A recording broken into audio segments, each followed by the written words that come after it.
शनिवार की शुभ सुबह, यह 7 सितंबर 2024 है। भाई ब्रैनम ने कहा, वे मसीह को लोगों के सामने क्रूस पर चढ़ा रहे हैं। उनसे वह चीज छीन रहे हैं जो उन्हें देनी चाहिए थी, और उन्होंने इसके स्थान पर कुछ और रख दिया। इस समय परमेश्वर की आवाज सुनना कितना महत्वपूर्ण है। मुख्य चरवाहा यीशु मसीह, जैसा कि वह अपने चुने हुए व्यक्ति भाई विलियम मैरियन ब्रैनम आपके पास्टर के होठों के माध्यम से बोलता है।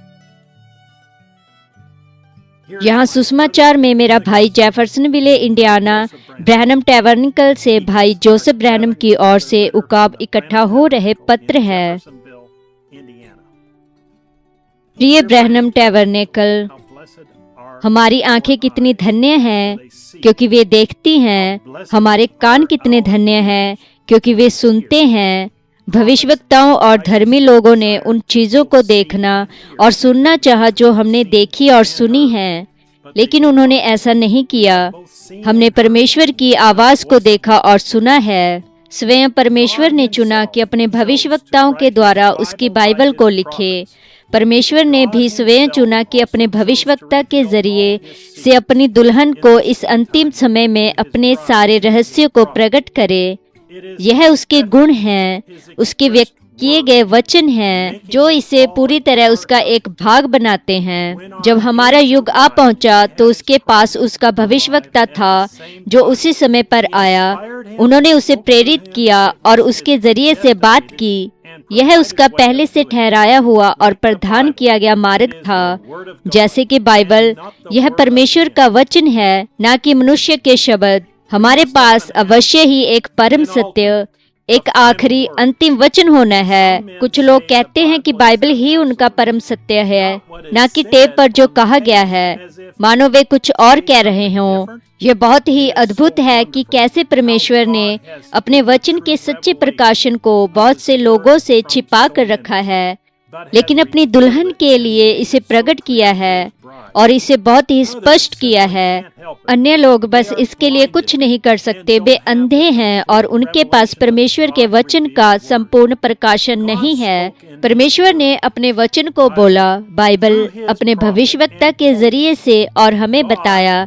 परमेश्वर जिसने समय समय पर और भिन्न भिन्न तरीकों से बीते समय में पूर्वजों से भविष्यवक्ताओं के जरिए से बात की थी। इस प्रकार परमेश्वर के भविष्यवक्ताओं ने बाइबल लिखी। यह वे लोग नहीं थे, लेकिन परमेश्वर उनके जरिए से बोल रहा था। उसने कहा कि हमारे दिनों में वह हमें सारी सच्चाई में अगवाही करने के लिए अपने सत्य की आत्मा को भेजेगा। वह अपने बारे में नहीं बोलेगा, लेकिन जो कुछ वह सुनेगा वही बोलेगा, और वह हमें आने वाली बातें बताएगा। टेपों पर संदेश परमेश्वर की प्रकट हुई सच्चाई है। इसे किसी अनुवाद की आवश्यकता नहीं है। यह परमेश्वर है जो टेप पर बोलते समय अपने वचन का अनुवाद स्वयं कर रहा है। दूसरे लोग जो बोलते हैं उसमें कोई निरंतरता नहीं होती, केवल जो परमेश्वर बोलता है। टेप पर जो कहा गया है वही एकमात्र आवाज है जो कभी नहीं बदलेगी। मनुष्य बदलते हैं, विचार बदलते हैं, अनुवाद बदलते हैं, परमेश्वर का वचन कभी नहीं बदलता। यह दुल्हन का परम सत्य है। परमेश्वर हमें एक अंपायर का उदाहरण देता है जो गेंद या बॉल के खेल में परम सत्य होता है। उसका शब्द अंतिम होता है। आप उस पर सवाल नहीं उठा सकते। वह जो कहता है बस वही पूर्ण विराम है। अब अंपायर के पास एक नियम की पुस्तक होती है जिसका उसे अवश्य ही पालन करना होता है। यह उसे बताती है कि बॉल किस दायरे में होना है या बॉल को मारने का दायरा कहाँ है। आप कब अंदर होते हैं और कब आउट होते हैं। बॉल के खेल के लिए नियम क्या है। इसलिए जब वह बोलता है और अपना निर्णय देता है तो वो नियम होता है। वो शब्द अंतिम शब्द होता है। आपको उस पर बने रहना है जो वो कहता है। कोई सवाल नहीं, कोई तर्क वितर्क नहीं। वह जो भी कहता है उसे उसी तरह से ही होना है और उसे बदला नहीं जा सकता। महिमा। भाई ब्रैनम ने ये नहीं कहा कि आपको प्रचार नहीं करना चाहिए या शिक्षा नहीं देना चाहिए। इसके विपरीत उसने कहा कि प्रचार करो और अपने पास्टर को सुनो, लेकिन टेप पर परमेश्वर की आवाज आपका परम सत्य होना चाहिए, एक बांधने का स्थान होना चाहिए। दूसरे शब्दों में एक अंतिम। हर किसी के पास अवश्य ही वह परम होना है। यह अंतिम शब्द है। परमेश्वर ने इसे पाने के लिए केवल एक ही स्थान को प्रदान किया है, टेप पर परमेश्वर की आवाज। यह परमेश्वर के वचन का दिव्य अनुवाद है। यह अंतिम वचन है। वो आमीन यहोवा यूं कहता है वाला वचन है। यीशु ने स्वयं कहा कि हम उन्हें ईश्वर कहते हैं जिन्होंने उसका वचन बोला, और वे ईश्वर थे। उसने कहा कि जब भविष्यवक्ताओं को परमेश्वर की आत्मा से अभिषिक्त किया गया तो वे बिल्कुल ठीक परमेश्वर का वचन लेकर आए। यह परमेश्वर का वचन था जो उनके जरिए से बोल रहा था। यही कारण है कि हमारे भविष्यवक्ता इतने साहसी थे। उन्हें परमेश्वर के अचूक वचन को बोलने के लिए पवित्र आत्मा के द्वारा प्रेरित किया गया था। परमेश्वर ने उसे हमारे युग के लिए चुना था। उसने वह संदेश चुना जो वो बोलेगा। यहाँ तक कि हमारे भविष्यवक्ता का स्वभाव और वहाँ पर हमारे युग में क्या होगा, जो वचन उसने बोले, जिस तरह से उसने काम किया, दूसरों को अंधा लेकिन हमारी आंखों को खुला रखा। उसने उसे उस तरह के कपड़े भी पहनाए जो उसने पहने थे। उसका स्वभाव, उसकी महत्वाकांक्षा, हर एक चीज वैसी ही जैसे उसे होना चाहिए था। उसे सिद्ध रूप से हमारे लिए चुना गया परमेश्वर की दुल्हन। इसलिए जब हम एक साथ आते हैं तो यह वो आवाज होती है जिसे हम सुनने के लिए सबसे पहला स्थान देना चाहते हैं। हमारा विश्वास है कि हम परमेश्वर के उत्तम और चुने हुए संदेशवाहक के द्वारा बोले गए शुद्ध वचन को सुन रहे हैं। हम जानते हैं कि दूसरे इसे देख या समझ नहीं सकते, लेकिन उसने कहा कि वे केवल अपने सभा के लोगों से ही बात कर रहा था। परमेश्वर ने दूसरों को जो कुछ चरवाहों के लिए दिया था उसके लिए वह उत्तरदायी नहीं था। वो केवल इस बात के लिए उत्तरदायी था कि वो हमें किस तरह का भोजन खिला रहा है। इसलिए हम कहते हैं कि हम ब्रैनम टैबरनिकल हैं, क्योंकि उसने कहा कि संदेश केवल टैबरनिकल में उसके लोगों के लिए था। वह छोटा झुंड जो टेप लेना और सुनना चाहता था, वो उनसे बात कर रहा था जिनका नेतृत्व करने के लिए परमेश्वर ने उसे दिया था।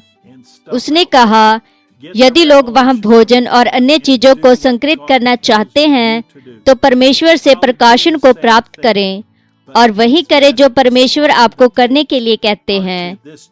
मैं भी वही काम करूंगा, लेकिन टेप पर यह संदेश केवल इस कलीसिया के लिए है। उसने कितना सरल बना दिया है कि अपनी दुल्हन के लिए परमेश्वर की आवाज को देखें और सुने और उसके निर्देशों का पालन करें।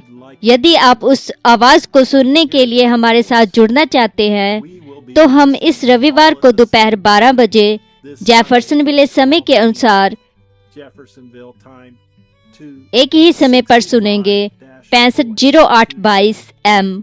मसीह अपने स्वयं के वचन में प्रकट हुआ। यदि आप हमारे साथ नहीं जुड़ सकते तो मैं आपको प्रोत्साहित करता हूँ, जब भी आप सुन सकते हैं इस संदेश को सुने। भाई जोसेफ ब्रैनम। संदेश सुनने से पहले पढ़ने के लिए वचन। निर्गमन अध्याय 4 आयत 10 से 12, यशायाह अध्याय 53 आयत 1 से 5, यिर्मयाह अध्याय 1 आयत 4 से 9, मलाकी अध्याय 4 आयत 5, संत लूका अध्याय 17 आयत 30, संत यूहन्ना अध्याय 1 आयत 1, संत यूहन्ना अध्याय 1 आयत 14, संत यूहन्ना अध्याय 7 आयत 1 से 3, संत यूहन्ना अध्याय 14 आयत 12, संत यूहन्ना अध्याय 15 आयत 24, संत यूहन्ना आयत 16 आयत 13, गलातियों अध्याय 1 आयत 8, दूसरा तिमोथियुस अध्याय 3 आयत 16 से 17, इब्रानियों अध्याय 1 आयत 1 से 3, इब्रानियों अध्याय 4 आयत 12, इब्रानियों अध्याय 13 आयत 8, दूसरा पत्रस अध्याय 1 आयत 20 और 21, प्रकाशित वाक्य अध्याय 1 आयत 1 से 3, प्रकाशित वाक्य अध्याय 10 आयत 1 से 7, प्रकाशित वाक्य अध्याय 22 आयत 18 से 19। हर हफ्ते YouTube पर पवित्र शास्त्र का वचन देखें, सब्सक्राइब करें और घंटी दबाएं ताकि आप इस चैनल से आने वाली सूचनाओं से न चूकें। अगली बार तक प्रभु आपको आशीष दें और शालोम।